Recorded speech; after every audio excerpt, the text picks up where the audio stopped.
40,000 कोटी त्याला द्यायला आहे, पण सरकारकडे शेतकऱ्यांसाठी काही मागितलं की हे 9 लाख कोटी कर्जाचं ढोंग करतात आणि वरतून फुशारकीचं म्हणतात. पैशाचं सोंग करता येत नाही. त्यांनी अख्ख्या लाजा सोडल्या, अख्ख्या.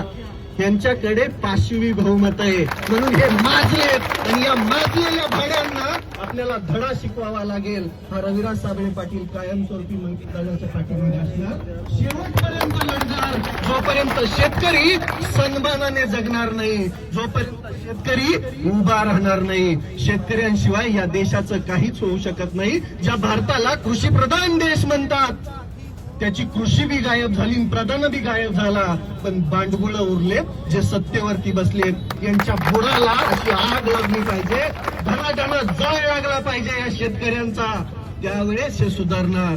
नाही तर हे असेच माजलेलेच राहणार. यांना धडा शिकवावाच लागेल. भिकार चोट, झाकणझुल्या आणि नाजायज सरकारचा जाहीर निषेध. महाराष्ट्रामध्ये मागच्या महिन्यामध्ये काय झालं ते तुम्ही बघितलं. मी तर ग्राउंड लेवलवरती लोक बाहेर काढले, मदती दिल्या. शेतकऱ्यांची अवस्था बघितल्यानंतर आज समजतंय की शेतकरी पुढच्या 5 वर्षात पण उभा राहू शकणार नाही जर या सरकारने आपल्याकडे लक्ष नाही दिलं. परंतु शेतकरी म्हटलं की एकजुटीचा प्रॉब्लेम येतो.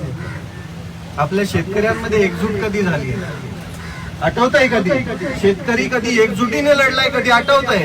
या महाराष्ट्रामध्ये तर कधीच नाही. अरे ज्या शेतकऱ्याला जय जवान जय किसान या भारत देशामध्ये भारताला कृषी प्रधान देश म्हणतात, पण कृषीची कोणतीही मागणी आली की सगळ्यात आधी डावलली जाते. कारण की कायमस्वरूपी आपल्याला कायम अडाणी ठेवायचं. यांना मागचे 6 दिवस झाले दादा उपोषण करतायत. काल जिल्हाधिकाऱ्यांचं बोलणं ऐकलं असेल तुम्ही, ते शक्य नाहीये. महाराष्ट्राचा मुख्यमंत्री कशासाठी असतो? सामान्य जनतेचे प्रश्न ऐकून घेण्यासाठीच ना. ते रात्री नाकातून रक्त आलं, पण जिल्हाधिकारी साहेब म्हणतात की ते शक्य नाहीये. काय मागितलं होतं? फोनवरनं बोलणंच ना. पण नाही, मगरूर लोक आहेत, यांना फक्त सत्तेचा माज आलाय आणि हा माज आपल्याला उतरवावा लागेल, तेव्हा शेतकरी सुधरेल. नाही तर आपल्याकडे काही नाहीये. काही आपण शेती करतोय फक्त एवढंच. सत्तेमध्ये बसलेल्या बांडगुळांमुळे आज शेतकरी देशोधडीला लागला, हे कोणाला समजना. मंगेश दादाला पाठबळ द्या. हा रविराज शेवटच्या श्वासापर्यंत शेतकऱ्यांसाठीच लढणार, कायमस्वरूपी मंगेश दादा सोबत राहणार. शेतकऱ्याच्या प्रश्नावर कायमस्वरूपी तो असून उगारणार.